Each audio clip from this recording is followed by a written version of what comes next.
Welcome to the Two Pages Project, the newest part of the Coil Entertainment Network. I'm your host, Rob Steele. If you'd like to become a published author, stay tuned after the show for a vast majority of the details, but let's get right to this week's story. This week we have a rather spiritual and mystical story from an author named Faye Wallace called Mother's Story.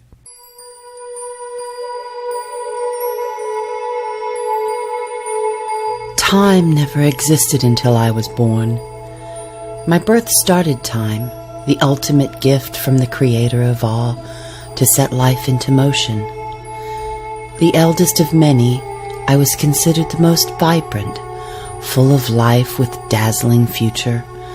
Forever and a day I have been here, rotating in total silence by giving up everything I had, watching over you to grow, prosper, and achieve the impossible. The shadows of the past, painful memories pursue me often. Allow me to enlighten you of times of yore, stories that are forgotten so long ago. At the beginning of the foundation of our galaxy, I was not alone. I had many siblings. In the very center, the gases were still forming. From time to time, a ray of light casting its warmth and reaching my skin. His touch was awe-inspiring, passionate and unpredictable. I could not wait until he was ready to pull the curtains of gases and show his handsome face. Two of my younger sisters and I decided to help our youngest and most eccentric siblings to calm and slow down. They were not young enough to be controlled, and not old enough to understand self-control. In order to do so, we decided to move close enough to guide them. Under our gravity and watchful eye, they were safe to experience life in the newborn galaxy. So we thought. All was going as expected when one of the two young adolescents spun out of control and caused mayhem. I sensed it before I saw it. In horror, I turned my watchful eyes away from the roguish sibling under my care and cried out my sisters' names in vain. Before my horrified eyes, they all shattered in the silent space. Nothing anyone could have done to change the outcome of the accidents. Dismayed, I came to a total halt. Suddenly, I became aware of my own demise. The out-of-control sibling under my care collided with me, causing the most painful experience of my lifetime. Not much has left from him. And I am just an empty shell of the splendor I was once. What followed petrified the remaining sisters and brothers, so much so that in order to stay intact and whole, they decided to move away. I do long for my late sisters, and from time to time I glimpse at the remains, a hauntingly beautiful but mighty solemn ring of stones in the distant space. I cried their names and shed many tears, feeling all alone. Until beyond the colorful gas clouds, I got a glimpse of his brightness and sensed his sheer warmth.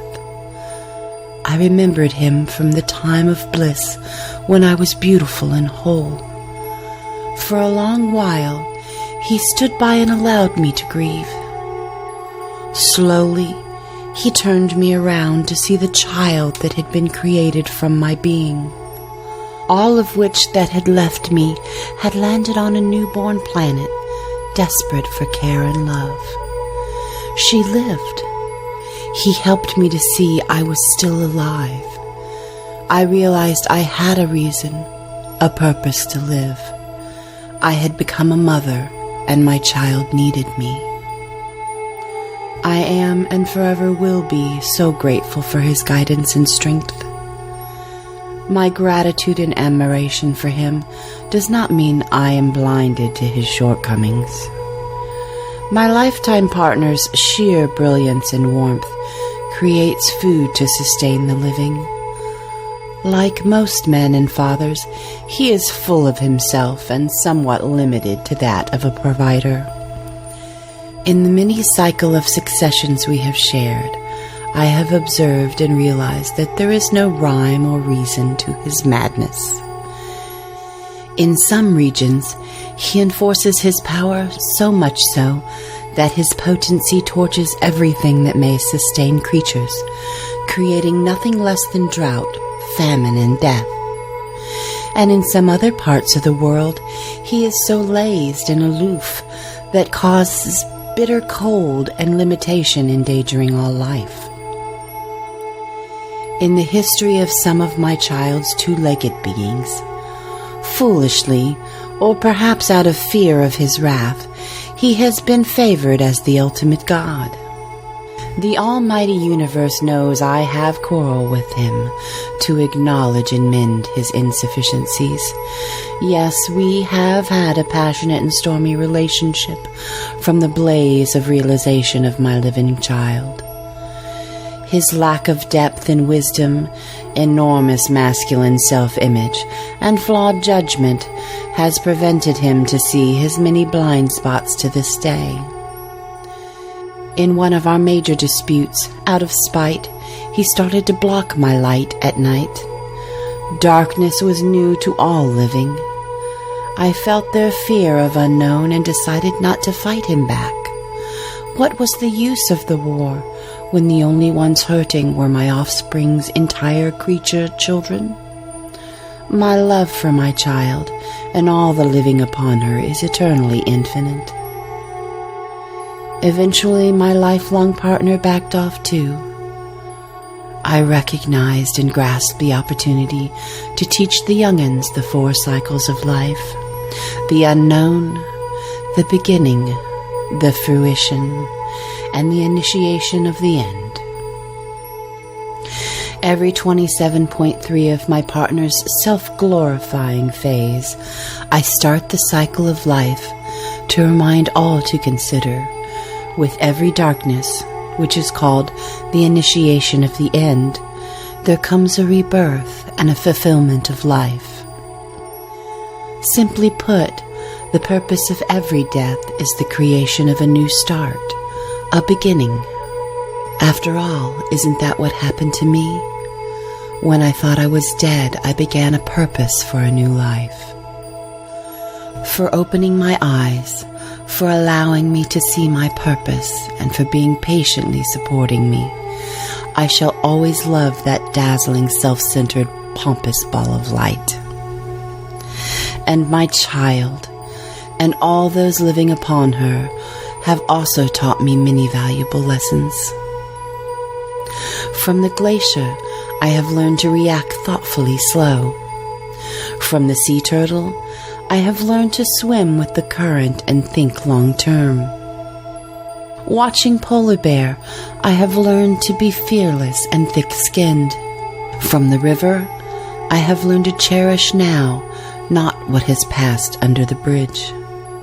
The wind has taught me to let go of all heartaches, and earth has shown me that everything and everyone deserves the second chance to grow and change. Like most, I have come to accept my lot. After all, I am still here.